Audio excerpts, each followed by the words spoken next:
there's a lot of teams in Division I playing college basketball, and one of the great things about playing in a league like the SEC is occasionally you have an opportunity to play maybe the best team in the country on your home floor. How many college basketball teams get that opportunity? Just not very many. And so that's why you come to a place like Auburn and play in this league, to have a chance to play against what I think is the best team in the league and best team in the country. Right now, their margin of victory in SEC games is plus 22. They're scoring 85. They're giving up 63. They're number one in 3-point offense and 2-point offense. They're number one in 2-point defense and 3-point defense. I don't know that I've seen anything like that. And the difference between probably this team and some of the other great, talented Alabama teams that we've faced is they're really locked in defensively. Their 3-point field goal percentage defense like 21%, and they're nationally ranked defensively too. So this is by far the most talented team we played. It's an extremely well coached team. They've won on the road, and they're playing great. Obviously, playing great right now. I'm really proud of my team for how we're playing. We've lost 3 out of the last 4. But the losses at West Virginia and at Tennessee and at Texas A&M, 3 hard places to play where we put ourselves in position to have a chance to win. I don't know how many teams could do that. And these guys have been able to do that just because they've been grinding. And even though the competition is getting better, we've also gotten better, just not enough to win. Questions? VP, talking to Joe earlier, he was saying the mindset of the team is good despite the streak. How do you guys get it to stay there and then improve towards this weekend coming? Well, the mindset is good. And it should be good. Just from the standpoint of, let's just say you're on the road against 3 NCAA tournament teams, and you have a chance to win. Our guys should feel good about a lot of things that they're doing, putting themselves in position to win. So, they know that this will be our greatest challenge, and they know we have to have special. We're going to have a great scout, and but you could play the slippery rock there if you want to. Vanderbilt beat Tennessee, and Alabama beat Vanderbilt by I don't know how many. They pounded Florida last night. They've been pounding people. What did you like about the 2-point guard lineup a couple times against A&M? Got a handful of assists. What did you like? Yeah, it was Trey helps us offensively. Having he went on the floor together does help us a bit offensively. Just looking at different things, looking at different ways to score. But you can't give up 80 points and win. You just can't. Meanwhile, these guys are averaging 85, and.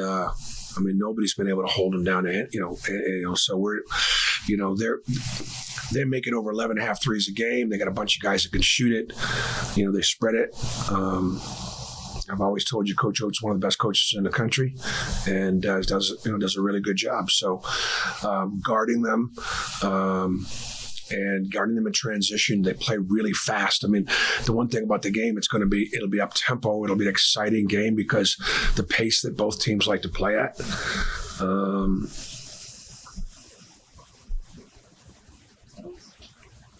Bruce, you guys kind of shut down the 2 Tennessee guards on Saturday in that low-score game.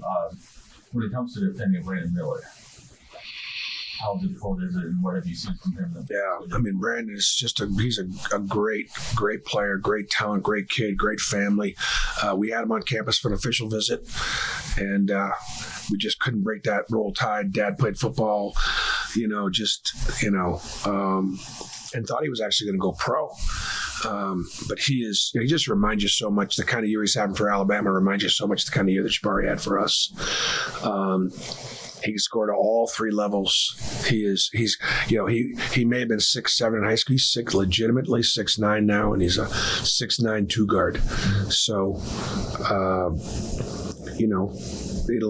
he presents just enormous challenges as far as how you guard them and whether you can switch or not, because he'll just take advantage of matchups.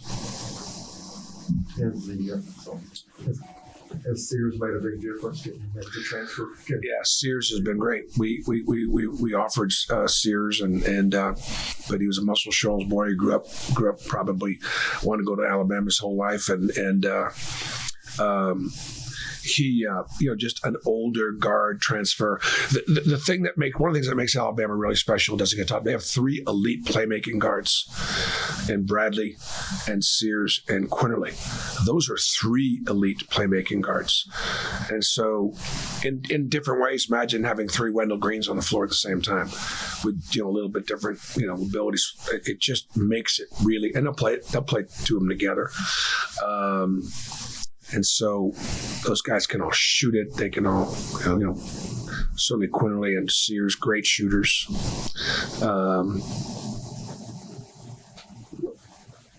It's hard to find. I've tried working really hard the last 2 days trying to find weaknesses for you. There aren't many. Bruce, you said on Tuesday night after the game was going to take your best basketball to beat Alabama, and Dylan just came here and said the same thing. Is it encouraging though for you guys that even with the losses, like y'all had great games, a great offense, great defense, it's just about putting it all together for one? It's funny. Obviously. We've been preparing for this, right? So I've had more pastors and ministers and friends reach out to me after a couple losses, going, guys, do you guys know what we have ahead of us still, right? Hold on to Psalm 23 for a little while. We don't need that just yet. But for me, as long as I can control the controllables, I'm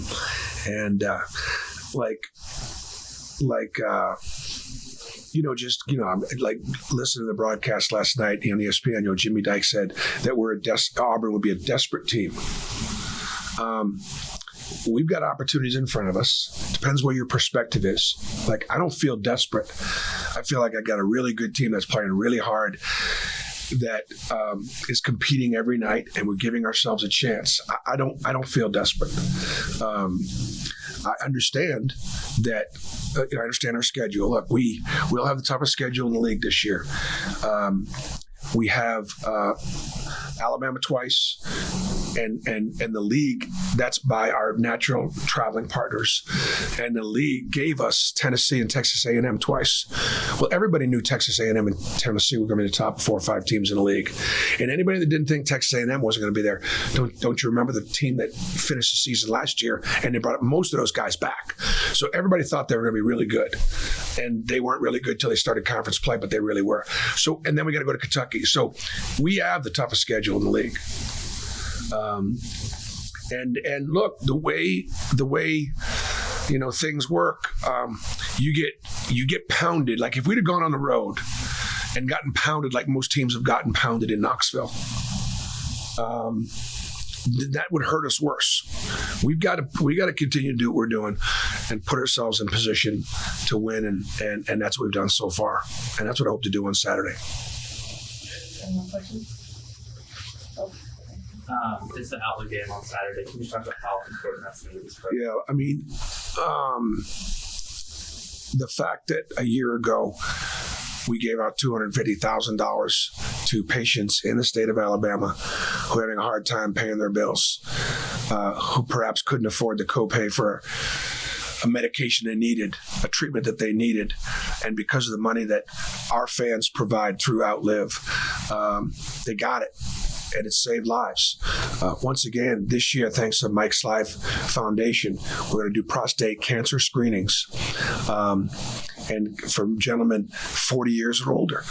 And again, what is outlive? The way to outlive cancer is to detect it early. The way to detect it early is to know at what times in your life you're supposed to get your prostate checked or your colon checked, or women got to have their mammograms, or you got to do your blood work, or you got to pay attention to that rash or whatever it is. Because if you detect cancer early, you'll die of something else.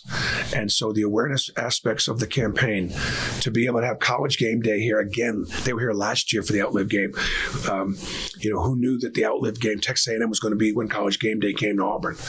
Obviously, they're coming to Auburn this year for two reasons. One, Alabama's the now two team in the country, maybe the best team in the country, and the Jungle and Neville Arena as is a good environment as there is in college basketball. That's why they're here.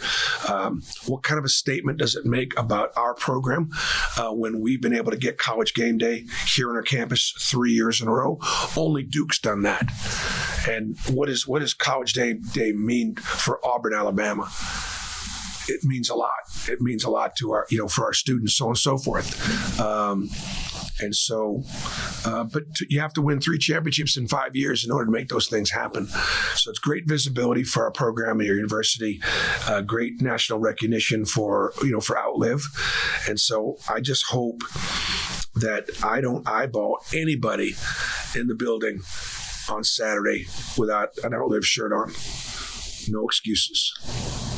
Last question, Chris. Coach, the success that you've had in the last 3 to 4 years, I know you've had in Tuscaloosa, where does that put this rivalry on the map? Well, I don't think there's any question, but the college game day crew are going to focus on the fact that, we've won 3 championships in the last 5 years, and that Alabama won one in 22, I think. It was the COVID year, right? And they got a chance to win it and probably will win it this year. So that means in 5 out of 6 years, either Auburn 3 times, 3 years, Alabama now potentially 2 years, will have won either the regular season or the tournament championship. Who'd have thought that 6 or 7 years ago? And I know for the people that love basketball in the state of Alabama, that means a lot. That's significant. That takes you back to the Wimp and Sunny days, but maybe even on steroids.